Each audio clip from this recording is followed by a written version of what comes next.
Então, quinto ano, vamos dar continuidade com as nossas tarefas, né? No material didático. Sigam lá a página 234.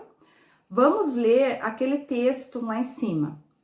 Ao longo da história, existiram muitas formas de governar, cada uma com suas regras. E em todas elas, o governo tem a responsabilidade de fazer com que as coisas funcionem bem.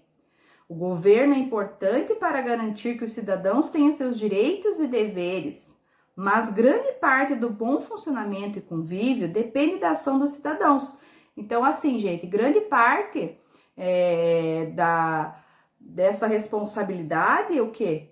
É nossa, né? Então, o governo é importante para garantir que os cidadãos tenham seus direitos e deveres, mas grande parte do bom funcionamento e convívio é com a gente, é a ação dos cidadãos, tá? É nosso.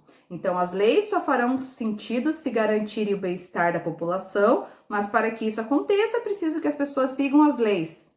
Os direitos também são muito importantes, mas de nada adianta a existência deles se as pessoas e o governo não os respeitarem. A vida em sociedade depende essencialmente da ação de toda a população. Então, nós temos que fazer a diferença, nós temos que fazer a nossa parte, né? Para que tudo caminhe direitinho, caminhe bem, certo?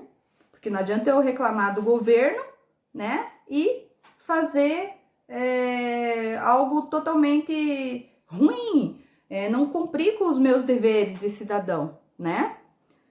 Seguindo lá, na trilha do tempo, no Egito Antigo, o faraó era uma figura muito importante, pois ele era responsável por governar seu povo. Observe a imagem produzida no Egito Antigo. Então, tem lá umas figuras, né? Tem umas pessoas e vejam que elas têm tamanhos diferentes. Na página 235, você vai responder as questões lá. Número 1. Na imagem anterior, contorne a figura que parece representar o faraó. Então, que figura que você acha que representa o faraó ali? Lembre que ele era responsável por governar ali o povo, tá? Então, qual a figura que você acha que é? Pode pintar também de uma cor bem clarinha, se você preferir. 2. Por que você acredita que essa figura representa o faraó? Então, você vai escolher lá a figura e vai dizer, vai justificar. Por que você acha que essa figura é o faraó? Representa, né, o faraó. 3. Na imagem, os grupos de pessoas foram representados de diferentes tamanhos. Na sua opinião, qual é o significado dessa diferenciação? Então, uma resposta pessoal também. Na sua opinião, por que? Qual é o significado dessa diferenciação? Por que tem algumas pessoas que estão tão pequenininhas lá na imagem e umas pessoas estão maiores? Por quê? 4. Grande parte do trabalho no Egito Antigo era realizado por pessoas escravizadas. Qual era a origem dessas pessoas? Respondam lá.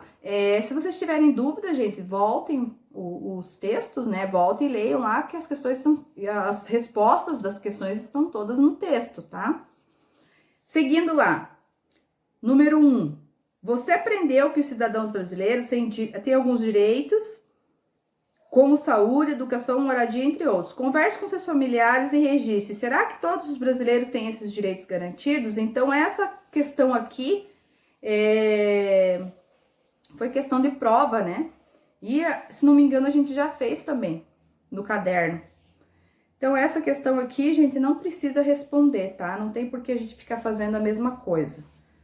Seguindo lá, número 2. Na sociedade egípcia existia uma hierarquia, que é uma organização, né? Podemos afirmar que no Brasil atual também existe uma hierarquia? Explique. 3. Na Grécia Antiga, a democracia era direta, ou seja, os cidadãos eles participavam, né, diretamente das decisões políticas. Na sua opinião, seria possível adotar a democracia direta no Brasil? Justifique. Então, você vai refletir sobre essa questão, né? E vai responder ali. Como o espaço é pequeno, podem fazer no caderno, mas atenção, indiquem lá qual é a atividade que você está fazendo. Atividade da página tal, número tal, certo? Seguido na página 236, tem lá, preencha os quadros com as características de cada forma de governo. Então, no quadro tem lá, monarquia, república, democracia e ditadura. Você vai colocar as características de cada uma dessas formas, tá? 2. Explica o que significa a palavra Estado.